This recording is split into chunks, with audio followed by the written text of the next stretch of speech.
Welcome back, NoDQ Galaxy, to a brand new edition of the NoDQ Review 299, one away from 300. And I am the moderator, Virtue, being joined by this week's elite panel of the review. Of course, Aaron Rift is here. Walter Cruz barely made it. Big G is here with the cat and Jeff Meacham. What's going on, everybody? Jeff Meacham, I'll start with you. What's up?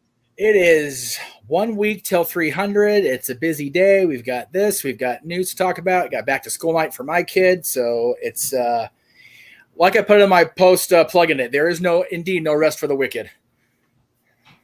And we're going to be talking about AEW a lot today. I'm surprised. Our main event will be Bryan Danielson, or as I like to call him, the name that made him a millionaire, Daniel Bryan. Oh, here we go. All right, what's going on, Big G?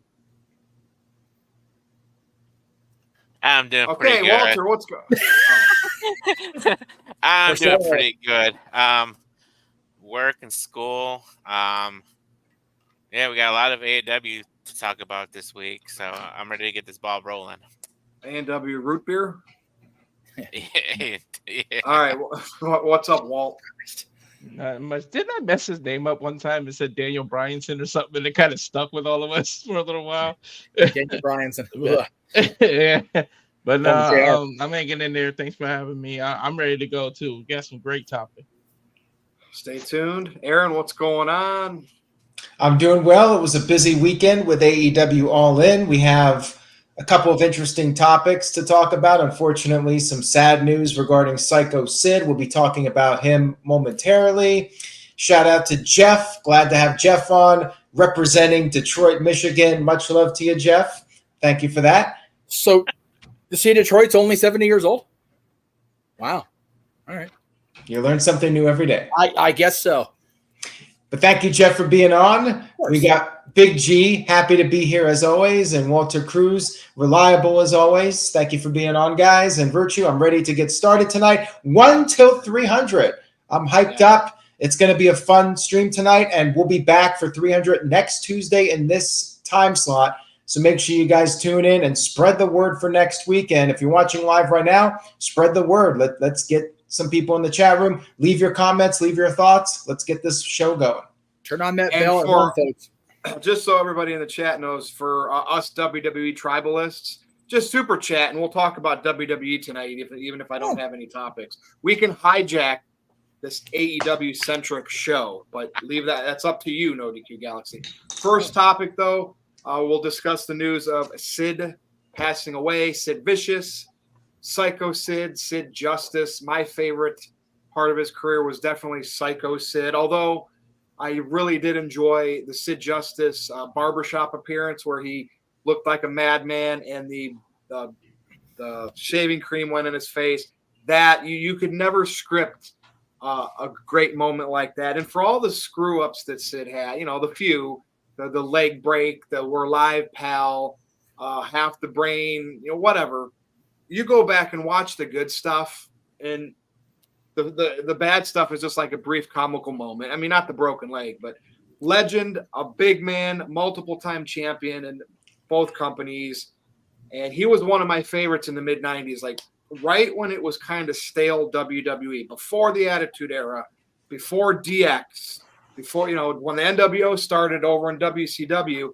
Sid was like that guy with Shawn Michaels, broke away from him. I remember 1996 when he became the WWE champion. I know they were short title stints, but I even had a shirt that I wore. I marked out for Sid because he was awesome. So let's just go around the horn and any memories on Sid. And if that was before your time, Big G, you have the internet. I'm sure you know who Sid is. I mean, heck, he came back and powerbombed Heath Slater. So, Big G, I'll start with you. He is the master and the ruler of the world, and always will be. And always will be. I mean, I really didn't follow his career, but obviously I know who he was. It's sad to see another wrestler pass away in 2024. I feel like we're just losing everybody this year. But yeah, it's sad for him that he's gone. Sad that he's gone, and prayers go out to his family. So. And that's all you didn't go back and watch any highlights? All right, Jeff Meacham, really. I'm going to go to you because I sure hell no that you know about Sid? I know so much about Sid watching it back and you know in the last few years that my son called him Top Ramen Head the first time he saw him. I thought that was the damnedest funniest thing because I mean his hair looks like a bowl of Top Ramen. Yeah, just a lot of mixed memories. You know, people were talking about all the good about Sid, and there's definitely been some controversy about Sid, no doubt about it. Right, Arn?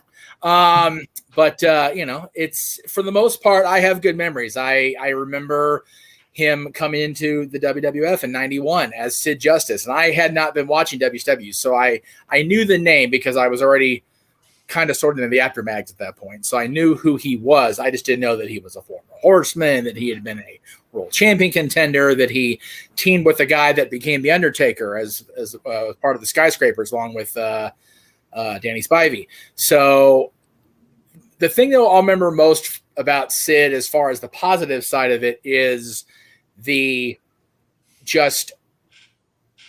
moment that a lot of us fans realized that the tide was turning, because he came in there and just obliterated the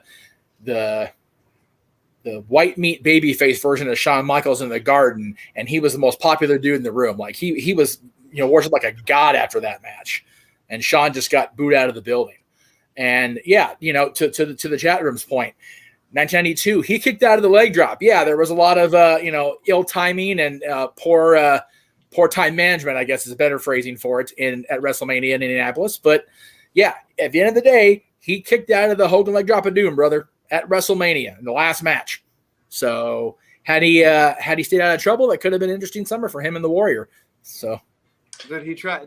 I remember when he tried to stay serious when the Shockmaster fell. Like that had to be one of the. But like Sid's intensity, yes, it was like top notch. And look, controversy or whatever, Arn Anderson's just as much his fault as Sid. Like whatever. Oh sure. Oh definitely. Yeah, you know what I mean. I mean, wrestling stories happen, and fans should know about stuff that like that. But it ends up getting leaked, and we all find out about it. And the stuff on live TV, it is what it is. Many wrestlers have messed up. No, you are right. But like I said, the positives definitely. I mean, another great memory. He was in what I still think is the greatest Royal Rumble match. Oh, there you go, Matthew. Just put it in the time. Yeah. One of the best, the greatest Royal Rumble match I've ever seen. 1992 was so studded, and again, little creative editing from WWE in modern days. But he got a pop for that when he threw Hogan out. People were all over that. It was awesome for him. Again, just things being different. He could have been a lot earlier, but like 92 through 94, rough years for Sid, but he got there. He won the championship, both companies. So I think of Sid fondly. Jeff, I liked his power bomb the best, by the way. Oh God, his power bomb, tremendous. Yes, even the ones he botched on Michaels, but yes. That was Michaels was like too light as a feather. You know what I mean? Like that. That was I don't know. It's a two-man street on that move. People forget, even when he got suspended for the steroids thing in '93, he was a light 220. He was like cruiserweight, even at 220.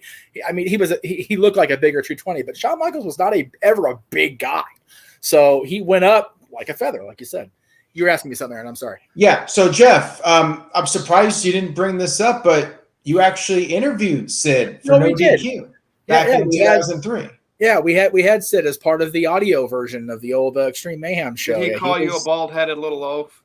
Well, no. Luckily we were audio only, so we had the cordless phone tied up to the internet connection with some tape.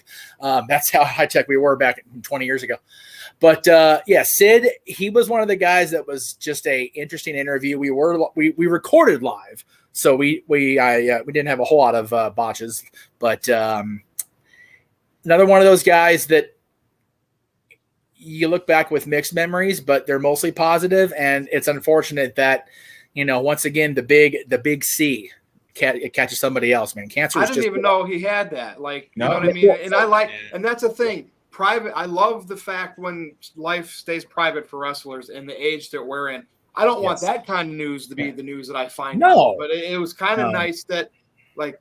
They kept it private and it stayed private as it should have been. If that's how they want, if the family wanted it that way. And other than till the end, Yeah. And He was actually doing appearances. He did an interview like literally a month ago because it was recent. The interviewer asked him about Sami Zayn beating Braun Breaker and Gunther. So it was a recent interview. Yeah, Sid was still doing interviews just a couple months ago. And I wanted to mention that in that interview, Jeff, I'm looking at the transcript of it, and he had said that the greatest highlight and thrill of his career was not only wrestling in Madison Square Garden, but winning the WWE title there as well, beating Shawn Michaels. I think that would be the peak of his career, right? As far as if you're a primary WWE fan, no doubt about that. I mean, he had a couple of good runs in WCW, but for me he'll be remembered as the WWE Psycho Sid. It's funny, we have so many more of them in recent years, but other than our boy Roman Reigns, who is in remission, yes, but cancer does no jobs. Cancer puts nobody over, unfortunately, and it's Sid was awesome. And I always find myself from time to time watching some of those promos, or just him going absolutely nuts. I like that one Raw where I think he beat Brett for the title again. And yes. I remember he cut a promo before he went out to beat Brett, and he's just like, I apologize for what I'm about to do. And then he just stopped and did that laugh, that Psycho Sid laugh. And it was the simple things back then with the promos. I don't know. Sid was a good promo when he didn't screw up or say something, which was just a few times. But when he had the soft voice and then he started screaming for a big guy, he was a good promo. Yeah, I think when he was able to focus on what was going on at hand, he cut a great promo. He had a great little short promo before he went out to face the Undertaker at WrestleMania. It was short, direct, and to the point, and he said what he had to say.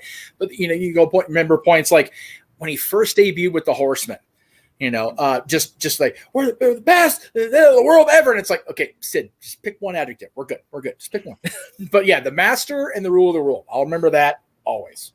I love you put that on. Intimidating figure in real life, which is a lost art in wrestling these days. Yes, God, yes. Not that many of them. And he was really good at softball, and a lot of people, said, "Oh, he always would leave dates or quit wrestling to go play softball." I think that when he had time, that's what he liked to do. Like we all have our hobbies. Yeah. And I knew some people that watched him, and he could hit a ball. Pretty good, like way over the fence. Not just over the fence, way over the fence. Yeah, when he was working for WCW, I always wanted to see him and David Justice in the home run contest since Dave was at the Braves. It's like, make it happen. And softballs are harder to hit over like this for distance for sure than baseballs. All right, Walter, any thoughts here on Sid Vicious? Not much to add. You guys pretty much said it all. But 1992 was a great year. It sucks the way damn Hogan's ego got in the way that Vicious got eliminated. Because I felt like that was a great moment, and it should have been him and Flair for a little bit without Hogan having to have his part in it. And Flair could have eventually eliminated him, and they could have did something else to get the Sid and Hogan. But Hogan and his damn ego wouldn't let it happen. But that's another thing. But yeah, what I liked about Sid is he kind of had he did get loud and stuff, but he kind of like had that Jake the Snake vibe where you don't have to be all loud and quiet. The camera could zoom in. He can whisper. Sometimes he will whisper with his teeth. He did the lockjaw promo. Yeah. Promo. That was great. He could do this, brother, and captivate you. It's just he could whisper, and you would hang on to every word. Jake the Snake was another one that was real good with that. He never had to get loud. It just captivated you. So he was great. Although we laugh and joke that he messed up some of his lives, but he'll forever remember the we're live pal thing. But yeah, and then the fact that he was able to recover from that gruesome leg injury, like to this day, I cringe. I can't really watch that. Yeah, that's right. Like, the way he landed was just, and it's all because they told him, "Oh, you got to do some high flying moves for a big man." And even one of the first things he did after he came back from that a couple years later, powerbombed Sami Zayn in the Indies. I saw something floating. Yep. And what's funny is even Undertaker admitted that Sid had the best power bomb like he's ever taken. Like he said Sid like really delivered it better than anyone. When I watched that clip, I don't know why Sami Zayn nose-sold it and ran to the back, but nonetheless, that was the beginning of the nose selling right there. But all right, Aaron, what would you like to add, and then we can move on to All In discussion. Well, to sum up Sid, he was one of the best wrestling characters of the 1990s. He was not known for his in-ring skills, but I think he did enough to get by. And when he was in there with somebody like a Shawn Michaels or Bret Hart, he could have a really good match. Sid's personality was over the top and very memorable. I loved seeing him on TV, and his promos were always entertaining, whether he was delivering his lines or botching his lines. Either way, it was always fun to watch. You were never turning off your TV screen when Sid was on there. He could play either role. He could be the baby face or he could be the heel. He could do whatever WWE needed him to do. But the thing is, the fans just loved him. Even when he was a heel, he was getting cheered, and we saw that at Madison Square Garden. And I do want to go back to that interview that Jeff did with him in 2003. Sid even mentioned in that interview that it was hard for him to be a heel because the fans would be cheering him during the matches. And it was a struggle for him, but he got through it. He did whatever they needed him to do. And he had his other passions, though. As you mentioned, Virtue, it's infamous, his love for softball. He bounced around from promotion to promotion, and that probably maybe hurt his career a little bit in the sense that he wasn't the most reliable. Walter Cruz is reliable with the NoDQ review, but Sid, you couldn't really build the company around him because it might be softball season. He might just decide, I'm done for now. He goes off. He bounced back from WWE, WCW a lot. And then he got hurt in 2001. Who knows if he would have been part of the invasion? That's one of the big what ifs. We'll never know. Jeff, what did you want to add to that? Well, first I was going to say, yeah, he's in ECW. I remember Judge Jeff Jones bringing him in. That was awesome. And also, I wanted to read the super chat and use the one F-bomb, especially with what's written. I didn't even want to read it. All right, here we go. Psycho Jet Black, thank you for sending in $5. Jeff, go ahead. Oh, no, wait a minute. Before you read it, we have a no sparring policy. So how are you going to get through this? What about the one we get per stream? Well, I would say rhyme it. Okay. All right. R.I.P. to the one true Psycho and the master of the powerbomb. Also, Johnny Ace for forcing Sid to jump off the top rope and snapped his leg. Yeah, Ace is such a piece of shit. He just is. So, Good on. Another great contribution from John Laurinaitis to wrestling, forcing Sid to break his leg. Good job, Johnny, you dumbass. I wonder why you guys, why they never revisited Taker and Sid. Once they were established stars in WWF, they should have made them a dominant tag team for a little bit. Even if they would just give up the titles to Legion of Doom or somebody after, but just to have some kind of big ass force, it would have been cool to see that, a throwback. I think had Sid lasted any significant length of time in the WWF after that, they may have. But remember, he came in, was Sean's bodyguard, and then he disappeared after, figure the summer of '95, came back, did another run in '96, and he was gone after WrestleMania, rather. And always the summertime because that's softball season. Exactly. Yeah, he never stayed in a company long enough to have a sustained any run. I mean, figure even when they made the WCW champion, yeah, they had to because everybody and their mother was jumping off that ship in 2000. He wasn't around. They stripped him of the championship on the big Russo reboot day. We never saw him again until the very end of 2000 after softball season. One more thing before we wrap this up. I was just looking through some of these interview notes that he was talking about. He said another highlight of his career was being part of the Four Horsemen. He enjoyed that. And he did talk about the incident with Arn Anderson. And he did complain about the internet. And this was before the internet really got going. But just, the dirt sheets and the media in general. Are you talking about the one we did with him? He's talking about just in general. He didn't like the internet's negative effect on wrestling. No, what I'm saying is the notes you're reading. Is that the interview I did with him? Yes, this is from the 2003 interview. You still have the audio file? I'd love to hear it again. I haven't heard it in 20 years. I should find it and repost it. We should find what we can air because something we can't air anymore. But what we can air, we should start reposting this stuff. Absolutely. Yep. Anyway. Yeah, I mean, there's lots of stuff he covered throughout his entire career, so I'll have to post that up on the site pretty soon. It was really cool. When we did the audio stuff, we got long interviews out of everybody because we weren't having to like rush through to get to an indie show starting or whatever. We just had them on the phone and just talked. Yeah. Hell, we had Terry Funk on the phone before breakfast in Texas. It was hysterical. Right. Vicky called him downstairs like, "Oh, I gotta go." It's like, "Oh shit." Right. Yeah, I gotta post that. And just the final thing about him, you know, he had his other passions, and I think it's really cool that he was able to spend time with his family. You see all the pictures on Facebook and social media of him with his grandkids. You know, he was good to his family. So I think that's what people should remember him most by, just being a good family man. Absolutely. And shout out to WWE for that. For that video package, like to be able to do it last second like that, they did a great job. And what's funny is I don't know why he was like I thought he was like 7'2", 7'1" or something. When they said 6'9", I was like, I don't know why I thought he was so much taller than he looked bigger because his muscles were just huge. Yeah, so it made him look bigger. The best indicator for Sid height comparison is when he's nose to nose Undertaker WrestleMania, because they've got a great series of shots of that face to face, and they're about the same height. Yeah. Weren't you doing a watch along, Jeff, that day with Sid? Which like one? Not a watch along, but you were doing something, and you were saying you were watching with Sid. I think it was like King of the Ring '94 or something, and you had Sid Vicious in there, and like I don't remember that, but okay. And like the day, I can't remember. I'll have to look, but I swear you were doing a watch. Oh, you just got muted, Jay, when you're moving around. Whoops. Whoopsie doodle. Technology sucks, brother. We're ready to move on, Aaron. Yeah, let's move on. Oh wait, Jeff. Okay, go ahead. I'm good. Okay, so we'll talk. I know Aaron already covered this, so he might not have much to say, but AEW All In, final thoughts.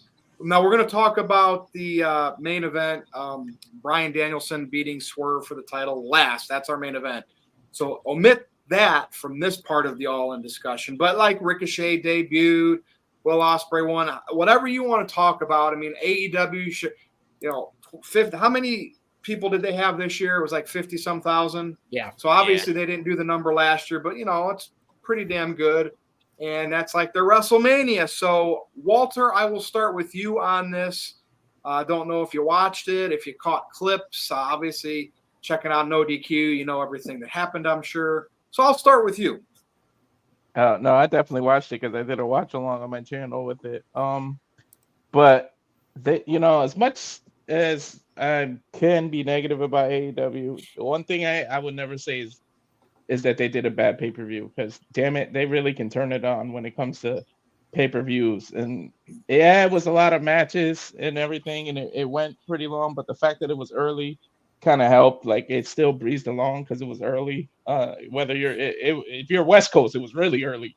If you're East Coast, it was early afternoon for us, so it was pretty good. Aside from the main event, I think the Toni Storm Mariah May was one of the matches of the night. Like, they really went out there and did their thing. And as much as I hate to admit it, because I'm really not a big Monet fan, that match did pretty well. There was a couple miscued things, but the match pretty much told their story, and it did well. And the fact that Britt Baker threw in her Eddie Guerrero stuff in there as like a shot at Mercedes, it is pretty cool. But like, really, there wasn't. I mean, even with the 0 hour, I don't really say that there's any bad matches. Who was Jack Perry? Who came across as the biggest star on the show? Don't not match like best match or anything like that. I'm just gonna ask each person this. Who do you think, Walter? The biggest star on that show, like when you saw them, you just you knew. Your eyes didn't leave them. That's had to be Brian Not Davis. even close. Like Not even close. But to me personally, MJF. Oh yeah, Put him in the main event against Roman Reigns at WrestleMania. He's an AEW wrestler, and I'm putting him over. So that means I'm not all negative about AEW.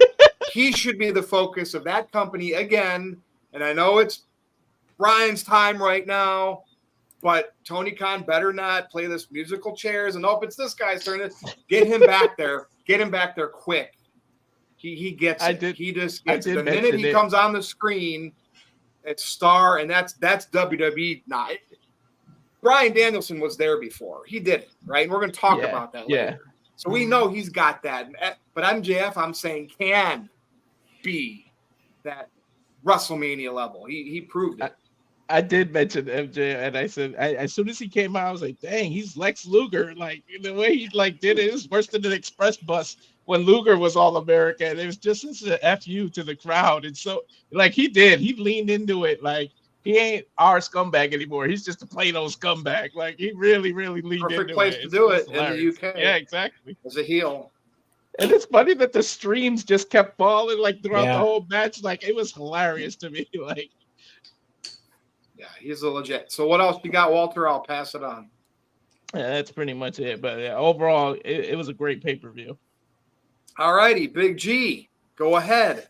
Or are you just going to have a few things to say and pass it to Jeff? Nah. Overall, I thought it was a decent pay-per-view. Obviously, Britt lost, but that is what it is. I'm fine with it. Some of the entrances were just crazy. My wife was watching a little bit with me, and she saw Mercedes come out with the corgis, and my wife was like, "Oh, that's the she was like, "That's the perfect entrance for her." My wife also liked Will Ospreay's entrance because it has the Assassin's Creed going along with it, and she's big into Assassin's Creed and stuff like that. So she liked that entrance and his jacket. But yeah, I did enjoy the Mariah May and Toni Storm match more than Mercedes and Britt. As far as the biggest, I want to say, I would have to say MJF is their biggest star in that pay-per-view. He came out there wearing all his American gear. The flag popped out, and it had all his face where the stars were supposed to be. So he's killing it right now. But yeah, I enjoyed it all together. I just wish Tony would, instead of, he announces 10 matches, just stick with 10 matches. Don't add 2 or 3 more matches during that day or the day before. So, because we're all used to the 5 or 6 pay-per-view PLE matches in WWE. So, but other than that, I thought it was a decent pay-per-view. All righty. Over to Jeff. Aaron, I'm sending you an image if you can put it up as I'm talking. So as far as the biggest star thing, I think, even unobjectively, Max comes off as the biggest star. But he has that presence. He's had that presence for a while. And yeah, I'm biased toward MJF, but that's just how I feel. Doesn't matter. You're still right. I appreciate that. It's an opinion, but I guarantee you, if you have non-AEW casual wrestling fans watch this show, that would be the first. Who was that guy in the, with all the American stuff on? I think that he would pass a test. No, that's valid. I love seeing Ricochet. I love that he got to have the moment. People were, bitching about that he was wasted in the. This is why I saw those tights. I'm like, he's wearing Lexus tights right down to the design. I just thought that was funny. I just thought that was a great touch. A summer pay-per-view. He's wearing Lexus Summer 93. I just thought it was again, Max is always thinking. And he's a fan. He's a fan of the old school stuff, so that's why he did it. I just thought that was a great touch. Cool seeing Ricochet. Again, people are bitching about that, they waste him. It's no, you don't put him in there, and if you elevate him right away, then you're elevating the WWE guy over the AEW guys. So having Christian win that, Spencer makes a great point. It's man, really? Why that's exactly why they did it. Because it makes the fans geez, we thought we got rid of this guy with the Trios Championship, and now here he is right back in the thick of things. That was a great maneuver in booking. I've seen a lot of people crap on the Mercedes Britt match, and I don't understand it. I thought that was should it have been where it was? Yes. And I'll say, and the reason for that is because Tony Mariah going early allowed, Aaron made a great point during the recap.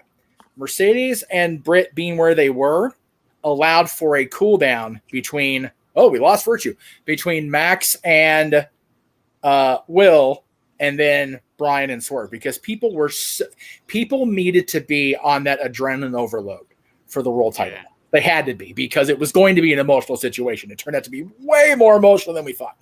But they needed that cool down between that and MJF and Ospreay because that was full of adrenaline too. So Mercedes and Britt, I don't think it was the best either of them could have done, but I also don't think it was near as bad as people saying it was at all. I remember a time when people would watch a wrestling show and they remembered the outcomes of the matches, the moments, never really talked about how great or bad a match was, unless it was like really good, like Owen Brat, something like that. And I hate, when I see that's the point, and that's going to be what we kind of talk about later. Right. With and again, there's so many good matches. It's like, it's different now. Like back then they were rare, so they were a treat. Yeah. Aaron made another great point. I was sitting in the green room itching to come on and talk because I came and talked during the main event of his recap. There definitely needs to be a balance between how AEW does their pay-per-views and how WWE does theirs because WWE, there's too long of a break for these superstar showcase bullshit things. And AEW just keeps going and going, and they still go 4 or 5 hours. There's just too much going on. So I'm glad the show was on early. If it had been a regular stateside show, Aaron would have been, dragging his ass through the recap, and I would have been falling asleep in the green room waiting for it to come on. So I'm glad it was what it was. But I enjoyed the show. I really did. I was into the whole show, very much into the main event, which we'll talk about, and I'm optimistic for AEW's future. I mentioned it on Sunday. All In had to be a make or break for the company because of the way their perception has become, in the last couple years. And I think it did a good job. Yeah, and it's tacky. Like the fact that the Jack Perry's still like lingering on to the, if they were smart, they would make him get heat for something completely else and not have any references back to, like, same with the Bucks. Like, just move on from Punk. Yeah. Find heat within, from people that you're going against now. Like, don't reference stuff from that only your hardcore fans know about for a guy that's not even in your company. That's a little tacky. That bothered me. That did. The fact that that's not heel heat. That's like, we're still here. Punk, you're not. Like, this is our company. Like, I think they got rattled a little bit. I think the Bucks did because the fans were chanting CM Punk during their match, and then Matt or one of them was like, "We're the reason you're all here." So it's like they're still getting triggered by the Punk chants, but they keep instigating Punk. That's the problem. Yeah, exactly. If you want people to stop chanting it, you quit leaning into that shit. Right. And again, I was happy Sting was there. But why are we bringing it? If he's retired, like they say he is, like he says he is, there should be no reason for him to have to come back out there. They bring the Undertaker back every once in a while to chokeslam somebody. I don't see a problem with it. Okay, but he's retired from wrestling, like full time. Yeah, Undertaker's retired from wrestling. He stepped away, and everybody in this room knows he's not going to be involved in the Cody Rhodes versus the Bloodline story after WrestleMania. I have doubts about Sting coming back and actually being involved again now. It's like, why? Okay. Yeah. All right. Are you good, Jeff, for this? I can pass it on to Aaron. Sorry, we got to get to that main event. No, we do. We do, especially I have an hour. Go ahead, Aaron. Well, I think Walter wanted to add something real quick. Go ahead. I just wanted to bounce off what Virtue said. The reason I hate Jack Perry keep leaning into it is because we're never going to get the resolution. Like, if you open the forbidden door and you're working with WWE and you're going to make that match actually happen, lean into it heavy every week to build it, like, as an a-hole thing. But if it's never going to work and you don't have anything to work, and leave it alone, like, move on. Punk moved past it. It just seems like AEW just keeps hanging on to it. Well, that's been my whole thing, Walter. That's why I told you guys when we had that little meeting, it's like, we shouldn't be personally attacking people on commentary. It's not going to go anywhere. We're not in the company. So quit leaning into shit. It's not going to happen. It drives me crazy. All right. Let's get to a couple of super chats from Psycho Jet Black. First of all, regarding Ricochet, Psycho Jet Black said, should Ricochet get a manager for promos?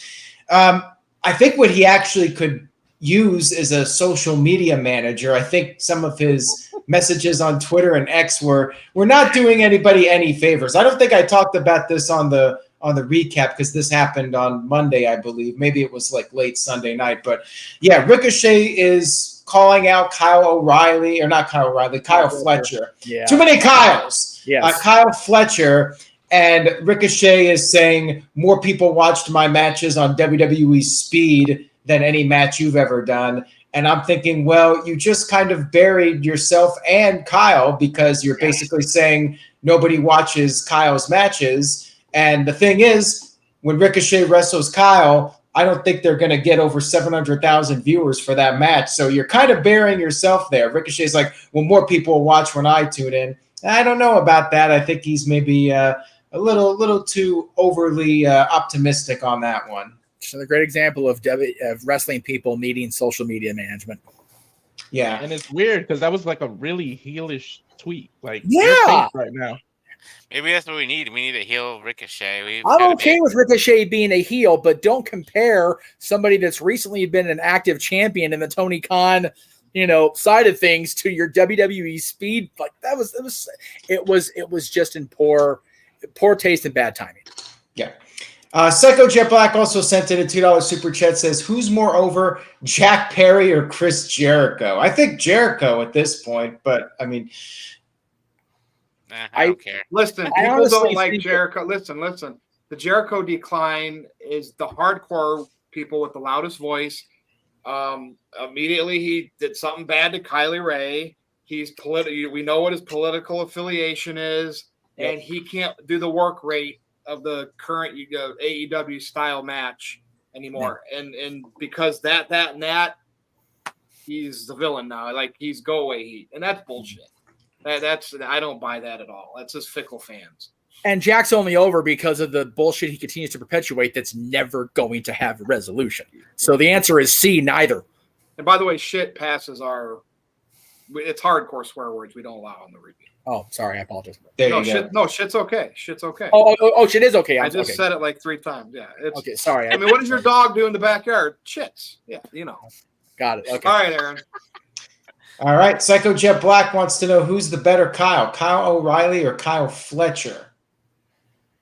That's a tough one because I'm not really that into either of them at this point. I mean, I liked NXT Kyle, but AEW Kyle I feel like hasn't really done much, and Kyle Fletcher hasn't really I think been able to move past being like Will Ospreay's lackey. Like, he's part of the Don Callis family, but he's kind of just there. So neither one of them have really stood out to me in AEW. I say neither. I don't think I could pick either of them at this point. Kyle Mach, Aaron. Kyle Mach is the most over Kyle.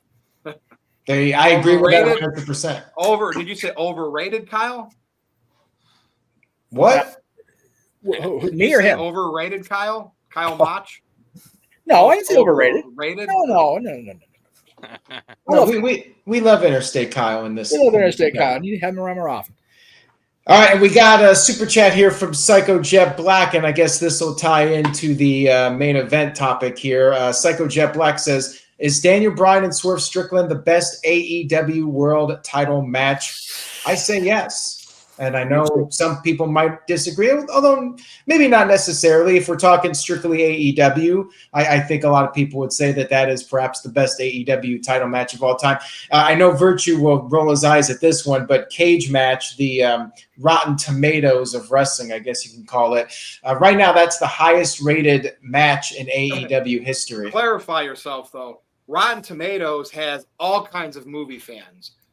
Cage Match is strictly your diehard marks who care about Meltzer rating. I mean, that's what it is. That's the truth. I'm just being transparent. I'm not saying that's what they're into. Rating matches, okay. I do think you're right. I do think that the people that go and vote on that website probably are more into AEW's style than WWE style. Although apparently they had to close the comments and votes for some of the shows because some WWE fans were going on there and like rating 0 for AEW matches, rating 10. So it's getting a little out of control, but I think it was the best match in AEW history. I know as far as Daniel Bryan moments, that's definitely debatable. So I guess on that note, we'll throw it over to Virtue and see how he wants to introduce our main event segment here. So obviously Bryan Danielson went over Swerve Strickland to become the AEW World Champion and did not retire. His family was there, the Bellas, and so they're always the Bellas, not the Garcias, Bree. And I'm looking at this, it's like for the career, like even Bryan has made shots. It's like these WWE shots just won't stop, particularly from that Vince McMahon era. Like, I wanted to be the next John Cena. Well, you weren't the next John Cena because Vince made money off guys like that, not guys like you. You're a hell of a wrestler. So we want to see how memorable does this moment for him winning the match. You could say it's the best match in AEW history. All the top matches blend into me. So 6 months from now, I'm going to not even remember any of them because there's so many. It's just, nothing seems special anymore. But where would everybody rank this moment for Bryan Danielson in his career? Now, before I list my moments for him, I'm going to be straight up. I'm giving this moment for him top 5 of his career. Top 4. I have 3 that are better than it. And that means out of a career that has dozens of memories and moments, I'm giving this number 4, yet that's still not going to be good enough for those hardcore trolls. And that's my point of tribalism. So let's go around the horn. Everybody kind of state your case. If this was his best moment, okay, kind of try to defend it. If there were other ones, let's hear them. So Big G, I'm going to start with you. But to clarify, it's my number 4. It's my number 4 moment, and it doesn't have to be match. I'm talking moment.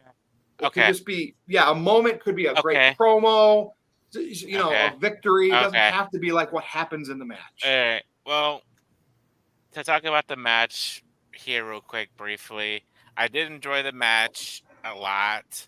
I enjoyed him coming out to Final Countdown. My wife was in the bedroom, and I had the TV blasting, and she was humming along with it. So I like occasionally when AEW plays the major songs for a certain wrestler to come out to, because my wife can go along with it too, so she can enjoy it. But I feel like ever since Danielson got into AEW, I feel like he gets hurt a lot more because like his style of wrestling is a little bit different than it was in WWE. I felt like in WWE, what happened when he won the WWE title, WrestleMania 30? He got hurt. I know. Vince McMahon doesn't make John Cena's out of people like that. Exactly. It sucks. I don't know. But I just feel like since he's been in AEW, he just got a lot more hurt than he did in WWE. But I thought the match was really good overall. I'm sure we'll get the rematch at Wrestle Dream in Washington. Is it December time? I want to say Wrestle Dream is. But as far as moments, it's in my top 5 too. Number 1 would have to be the WrestleMania 30 main event between Randy Orton, between Batista and him. Number 2 is also from WrestleMania 30, him and Triple H. You could group that all. Just say WrestleMania 30. Okay, WrestleMania 30. Okay. Number 2 would have to be the night in WWE where he and the fans pretty much hijacked Raw, that whole entire show, or for that whole 30 minutes or whatever it was. Number 3 would have to be when he turned on Bray Wyatt in that steel cage match. Yep. I like that one. Number 4, and he mentioned this is one of his favorite WWE moments, and I actually went to watch it back, was him and Kane standing in that ring for 10 minutes trying to hug it out.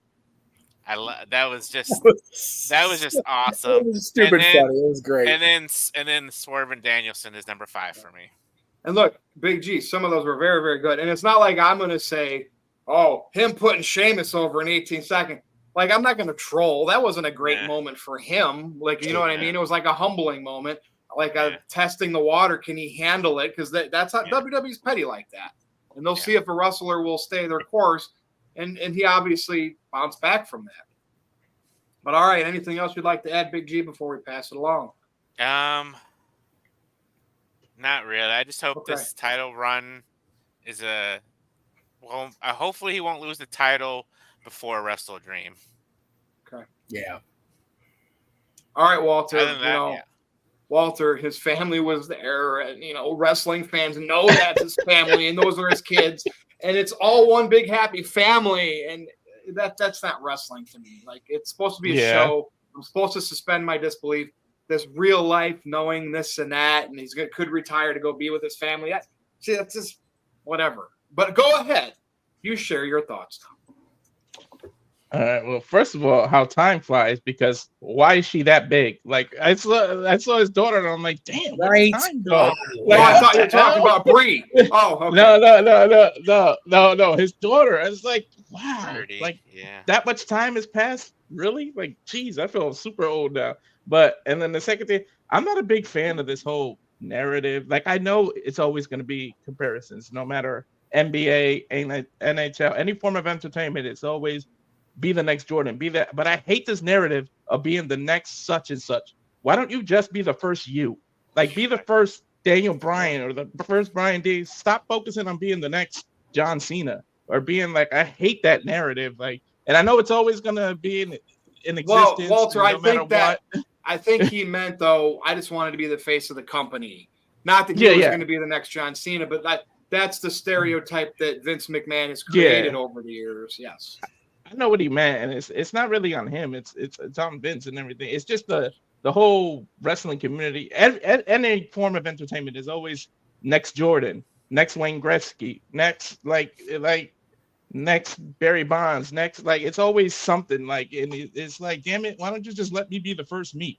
But in terms of the matches, like, I'm with WrestleMania 30, and I don't think he gets enough credit with that when he turned the WWE title into that Earth title. That whole run, when he went heel, was awesome to me. Like, and that, he sacrificed that. That should have went on. That should have, like, if he was John Cena or Hulk Hogan, he could have politicked to stretch that to SummerSlam and then put Kofi over there. That was such a hot heel run, but he still did what he thought was right and put Kofi over because of the momentum. And look, that's, to me, is a better Daniel Bryan career moment than what happened. But again, we're talking still top 4 and 5 things. But I'm glad you brought that one up, Walter. Yeah, because it's that whole run. It's just he leaned into, and it's kind of an F you to Vince, because Vince didn't like him because he didn't eat meat. And the whole vegan thing and making that title thing, look, it can work. Like, it was kind of I told you it can work. So it's kind of a middle finger to Vince too at the same time. So it's like, I'm glad that worked. And yeah, Team Hell No, that was hilarious. And then it's this match, but I think everybody's gonna say this match because it's a whole recency bias. So Big G, you ranked this moment for Bryan at All In 4, right? 5. Number 4, 5. Walter, 5. What did you put it at? 4? 4. Okay. Yeah. So you're still talking top 5 moments here. Yeah, exactly. It's not like we're burying it, like, because it was in AEW, it's not even top 10. Yeah, no, it's up there, and the fact that he did it in the, but I really think, believe it or not, I know I'm gonna be solo on this. It would have been a bigger moment if Swerve won and like left the title there, and Bryan left his boots in the ring, stood there listening to the crowd for 10-15 minutes straight. Just thank you, Bryan, and we went off TV like that. I think that would have been a still happen probably. That might still happen. Yeah, but if we knew he was done and that was it, I think honestly that would have been his number 1 moment. I think it if he does what Sting everything. does and retires and doesn't even defend it and he's done, why not put Swerve over? Then everybody's talking about Swerve had this great run. I'm not saying it was bad, but he still got lost in the shadow of Ospreay, MJF, and finally with Bryan Danielson in the mix, then Swerve, the spotlight started coming around him, and I think a win would have been huge for him there. And I might have bumped this moment up for Bryan, and it might have passed the Kofi moment to me. Yeah, exactly. Again, I look at things differently. You know what I mean? I don't know. If Thank Bryan you. I ends thought up I was going to be wrestling the only rest of one. the year, okay, fine. He's not done yet, like John Cena's last farewell tour. Yeah, So we got to kind of see how that plays out with. I appreciate with that. him. I thought I was going to be the only one when I said that. Like, I feel like it would have been an even bigger moment had he lost and just stood No, there. dude, and I was thinking Yeah. the same thing. But then he would have. Like They made the stipulation. Then he would have had to retire, and you gotta. Yeah. I did like how he worked the marks. Like he was really making it believable. Like, hey, I'm retiring, and he could retire soon. He might only have one more match after this, but the fact that he did win after he basically made it seem like this was it, that was clever. That was good. That was well done. Anything else, Walter? Yeah, I love what Swerve did. Like he said, "Hey, I'm helping you," to his daughter. It was like, "Don't you want him to come home? Don't you want him to like that whole?" I don't know if people caught that when he was doing that. Stuff's Oh, good. I love that. That stuff was awesome. So, but yeah, it was an awesome match. Top five moment, but it's number 4 for me. Okay, but it looked like Big G wanted to say something again. I was gonna say, Jeff, you might pop for this. Let's get Bryan versus Nigel one more time. I would love to see that. I really would. I think Nigel's moment. I think Nigel was in the battle royal just to like stick it to Bryan, like, yo, your last night possibly, but I'm still here. I'm still performing. I'm still getting a pop. Like Nigel and Bryan have always been. I mean, they're friends outside of All right, yeah, but it was great. I'm gonna go to you next, Jeff, and then Aaron. But I know that it's both your number one Daniel Bryan moment. See what I do? Bryan Danielson moments of all time. But I'm assuming based on what I've seen in the chat, what you've tweeted. But go ahead, state your case. So, yeah, in the moment, in the chats and on social, yeah, I felt like it was a great moment. I felt it was such a great moment. And again, for me, the entrance was a lot for me. I told Aaron this. I said on the recap, I brought my son in to watch the entrance because Dylan was too young to have seen the Final Countdown entrance live in person PWG because his mom wasn't going to the shows at that point. Matter of fact, I missed his last PWG match because of her birthday. So thanks again, babe. Anyway, with a couple of days to reflect, I think that the WrestleMania moment is bigger because what? Virtue is a genius. Just leaving it at that. Well, no, he is. Aaron, He strategically did the order here. He did Big G first, Walter, and then you. So Big G and Walter would pick WrestleMania 30, and then you'd be persuaded out of peer pressure to pick WrestleMania 30. No. Virtue, I'll point you over, man. You are a genius. Genius at work. You know how Jeff operates. You know he gives into peer pressure, and he's going to change his pick. Finish, first of all. Well, go ahead, Jeff. Go ahead. I'm just saying you're a genius, Virtue. I'm putting you over. You are a freaking genius. And again, it's the battle between objectivity and subjectivity, right? Like everything's subjective when it comes to it. Right. That's why they're called opinions, wrestling journalists, because they're subjective. Anyway, WrestleMania 30 is his biggest moment, but it's not my favorite. My favorite was Sunday, and that's fair enough. And that's honestly just being acquainted with them for as long as I have, and just knowing the emotion behind everything. But objectively speaking, there is no bigger moment than winning the World Heavyweight Championship in the middle of the ring at WrestleMania, especially a milestone near WrestleMania, especially with the story that he had going into that WrestleMania. That I don't think that will ever be topped objectively. When you listen to him at the Scrum, he said that was his favorite moment because his kids were there.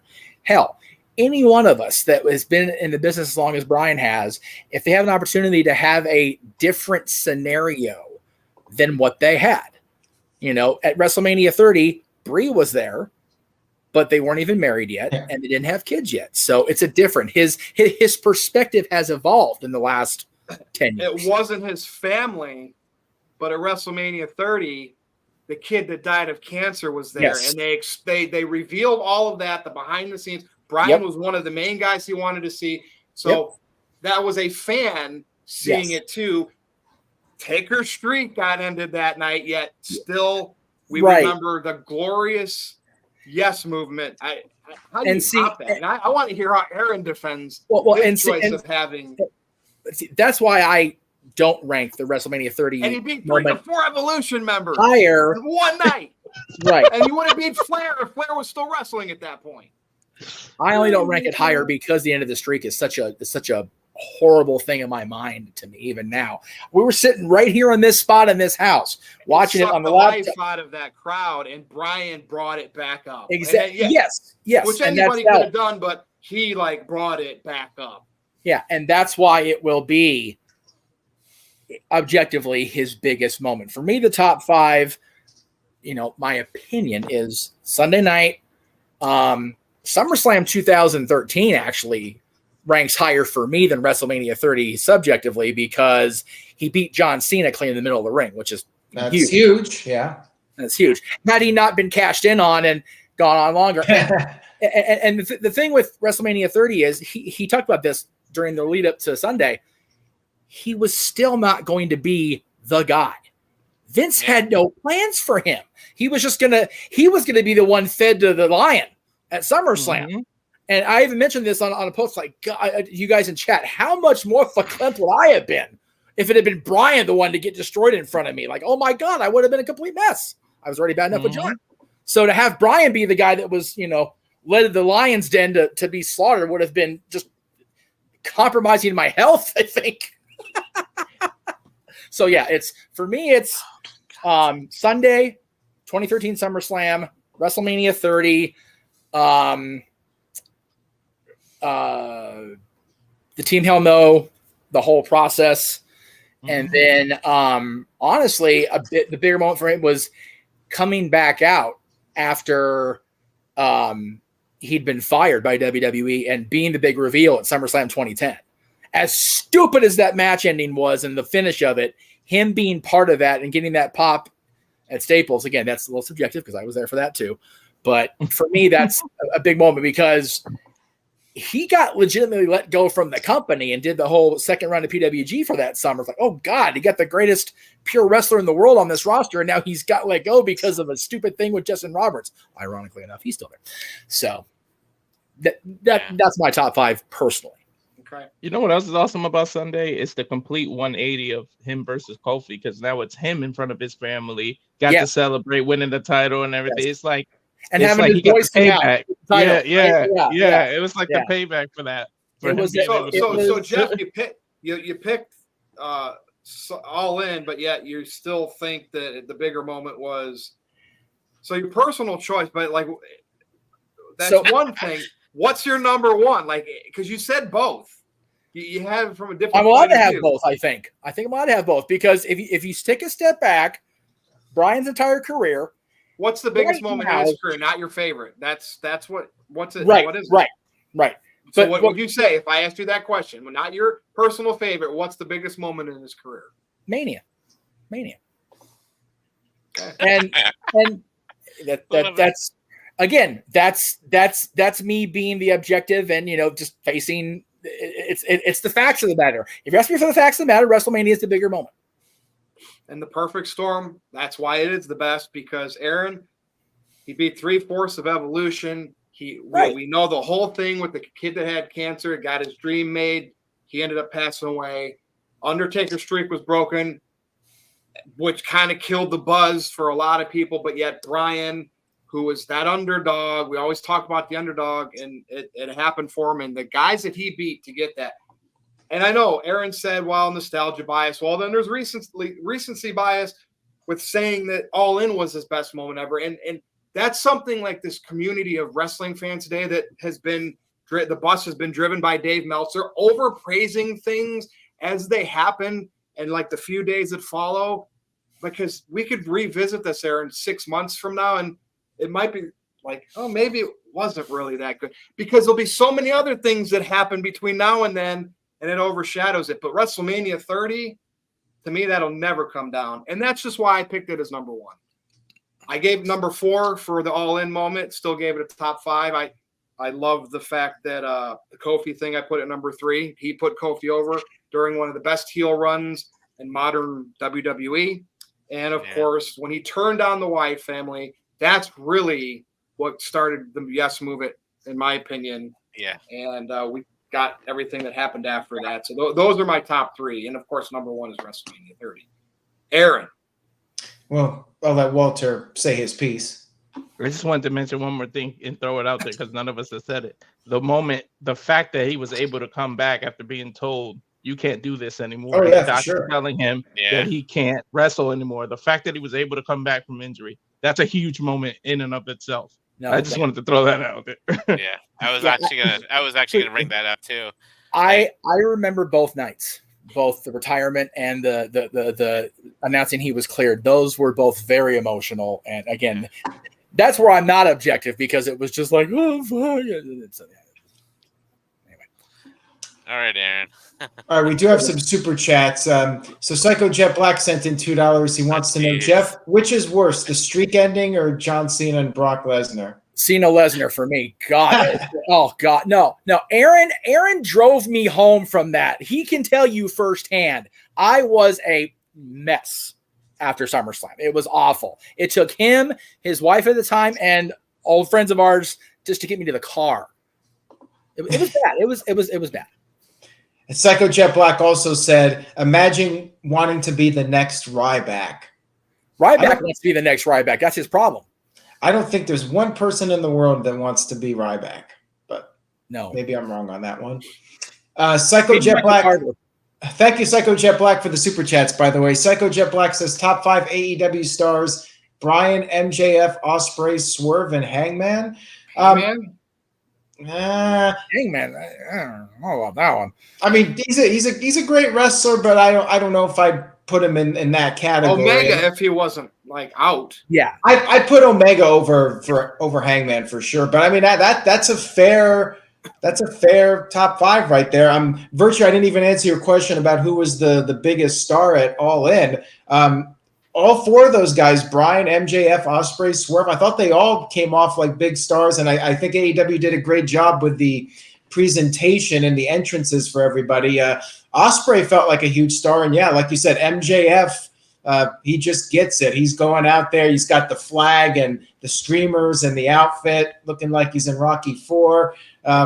MJF's just a student of the game. We've said this time and time again. And yeah, he definitely needs that title again. He needs to be on top. He's definitely one of the best guys they have. If they lose MJF, I mean, they're in a lot of trouble. If with all due respect to Bryan Danielson, like him being gone is not going to really hurt AEW. But if MJF left the company, I think that would be pretty bad for them.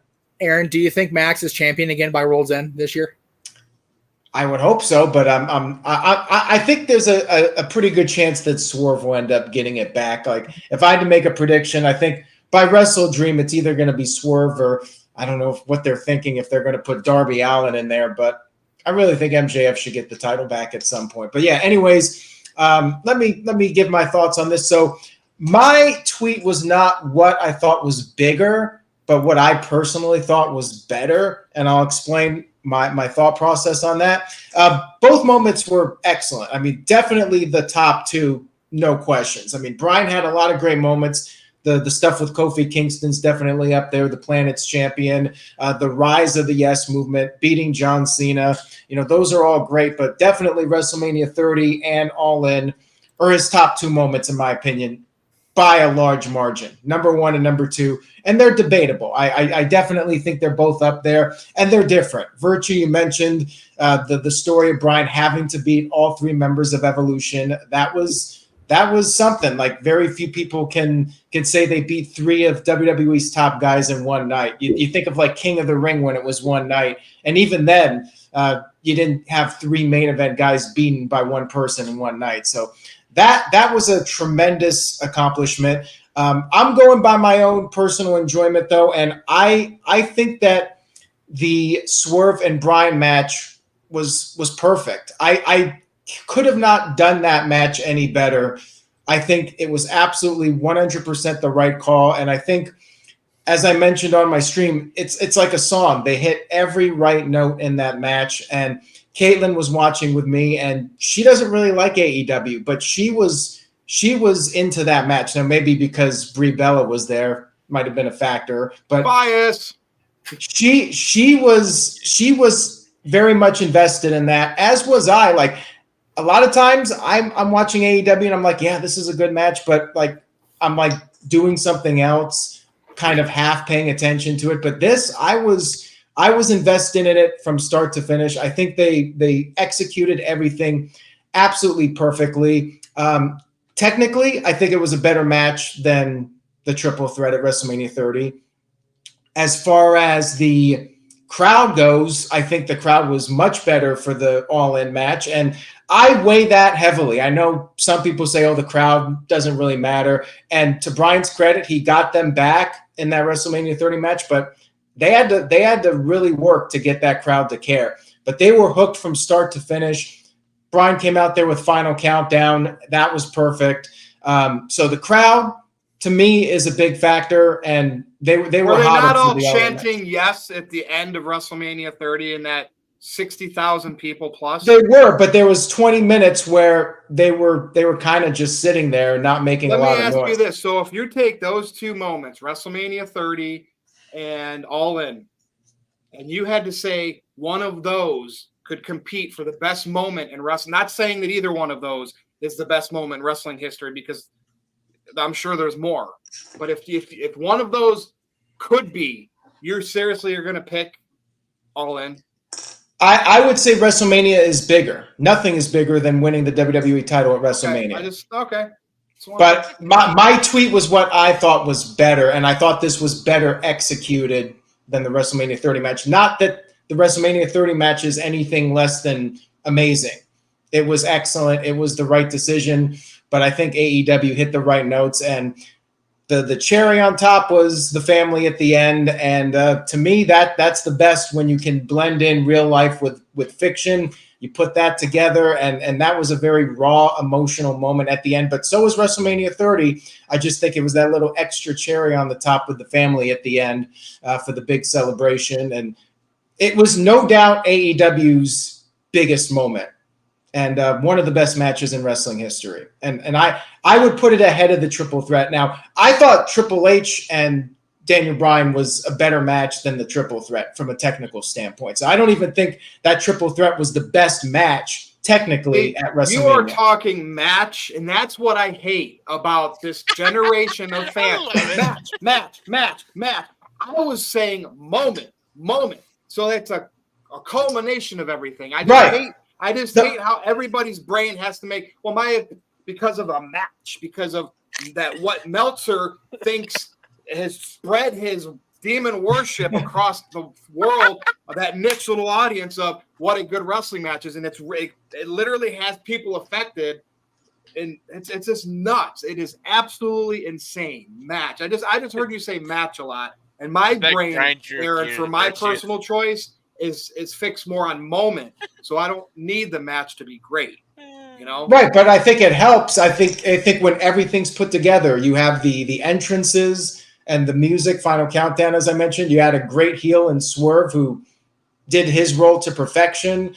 It was just perfect. Like I could not change that match. I can't think of anything I would have done differently with that match. Aaron, also keep in mind, just wait for Rock and Roman. You're gonna forget about this thing when Rock and Roman. I actually won't. I mean, I still remember MJF and Bryan Danielson, and that's up there as far as Bryan Danielson. You got to say that for your AEW crowd. You got to appease to them. I get it. That's fine. There's a lot of stuff I'll forget, but this was AEW's WrestleMania, so it's not like a random show where they did this. They did this at their biggest show of the year with their second biggest crowd of all time.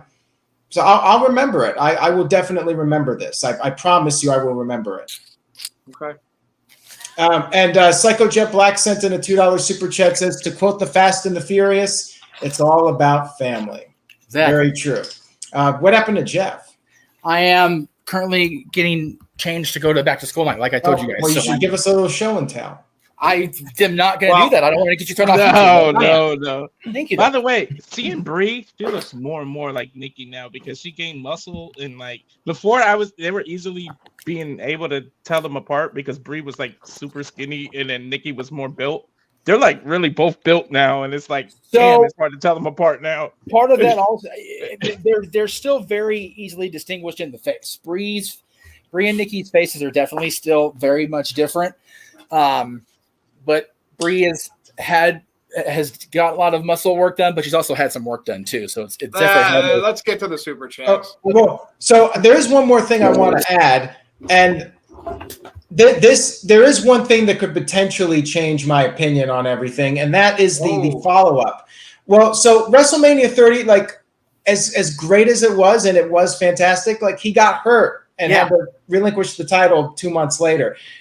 What is the follow up to this Daniel Bryan moment at All In? Like if they have him just go out there, if your favorite team wins a championship in sports, and in the beginning of the next season they get hurt in the first game, that doesn't take away the championship that happened. Well, it takes away the moment for me a little bit when I know that like they did all that and then it just ends. We don't watch sports here. To be fair, like if Cody Rhodes lost the title right after winning it, like it would hurt that moment for me. I agree. I mean, and you wrestling fans are just whoa. Well, no, because I'm a way more sports fan than he was, and the Kings winning the Stanley Cup in 2012, and then having half a season because of the lockout, that hurt their defending the championship the following year. But they still won the champ. It's in the books. You can't change it. Okay. Hey, it's just my opinion on it. Like I want to see what the follow up to Bryan is and where they go with it. Like that could potentially change my own feelings for better or worse, and maybe not everybody feels the same way, but that's just. All right, let's get to the super chats. Let's close this thing. I mean, we really didn't have WWE talk tonight, so our audience, we didn't get our good hardcore WWE crowd tonight, but we got to really get this thing through so we can prepare for episode 300 next week. And thank you, Psycho Jet Black, for the super chats. Very entertaining. Says, imagine AEW booking Bryan Danielson versus Shane McMahon. I hope we see Shane McMahon. Like, I don't know if he's going to be involved in that, but I hope we see him. If that's his first feud, that's like when they booked Bryan versus Kane in 2014. Like, why? What? Yeah, I mean, Quads can take it. Oh yeah, I mean, hey, maybe Shane could be Ricochet's mouthpiece if Jesus, they want to get Ricochet over. Have him. Hey, I've seen worse. Yeah, but anyways, thank you again, Psycho Jet Black. Much appreciation, and next week's 300. So we got a big show coming up next week. Are we all caught up with super chats? Yeah, we're caught up. All right, let's go around and do our plugs. Big G, I'll start with. Yes, if anyone wants to throw up that lovely graphic. Yes, you're a cat person, if you love cats, Harley and Joker 2021 on YouTube. Excuse me. X, NoDQ _ Big Baller G, TikTok, Big Baller G 1988, and on Insta, NoDQ _ Big Baller G 1988. All right. Thank you, Big G. Okay, Walter. All right. Well, thanks for having me as always on Twitter. You can follow me at Walter Alex Cruz, the Cal Fire Farms Instagram, and at Rage of Wrestling YouTube channel. And that's it for me. All right. Thanks, Walter. All right, Jeff. All right, I got a stream coming up on Sunday around 3 p.m. Pacific. That's 6 p.m. for you East Coast folks. Just going to give everybody an update on what's going on with the Jeff Meacham channel and what the next steps are going to be, because people have been asking me, and it's like, rather than just answering individually, just going to let everybody know. Sunday, 3 p.m. Pacific, 6 p.m. Eastern. I'll be giving everybody the update. All right. There you go. There it is. Thank you, Aaron. Thank you, Jeff. All right, Aaron. There you go. That's Jeff's plug right there. And we got a super chat here from the This Guy Experience. So, yes, will we be doing a rotating panel for episode 300? Yes, we will invite people on. Maybe some people that haven't been on in a long time. Maybe some people that like to wear masks when they appear on video. Perhaps those people will return, and we'll get some fun debates. Next week is going to be epic. Make sure you guys tune in. Tell your friends for episode 300 of the NoDQ Review next Tuesday, 7 p.m. Eastern, 4 p.m. Pacific. And, the super chats will determine the topic. So if you're saving up for next week's the time to unload your best or most infamous questions to us, and we'll have that rotating panel next week. And don't worry, WWE Tribalists, we will talk about plenty of WWE next week. Maybe get Mo Camera on and have him talk about the state of the Roman Empire. Oh, there you go. Yeah, there's an idea. So, maybe... Talk about the anniversary of the NWA title being thrown down, since we didn't do it this week. Damn it, today's the anniversary. Let's do it next week instead. Well, there you go. I'm sure we'll have some great topics next week. We'll see you all for 300. And Virtue, we can go ahead and wrap this one up. NoDQ.com/merch. You can get shirts like this, and go to X.com if you dare at NoDQ_virtue. That is all I got for Aaron, for Big G, for Walter, for Jeff, and the whole NoDQ crew and galaxy. Stay tuned. We'll see you next Tuesday night at 7 p.m. Eastern for episode 300. Good night, everybody.